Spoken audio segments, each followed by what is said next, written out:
Hello అండి, చాలా ఈజీగా చేసుకునే సగ్గుబియ్యం స్వీట్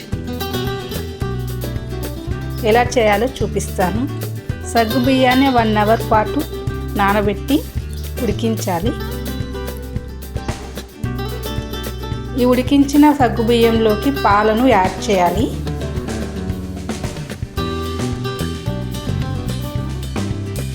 ఇది అడుగంటకుండా మధ్యలో కలుపుతూ ఉండాలి.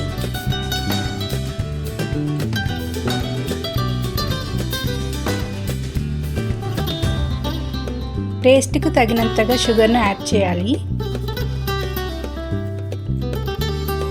దీనిలో 1/2 స్పూన్ వరకు యాలకుల పొడిని యాడ్ చేయాలి.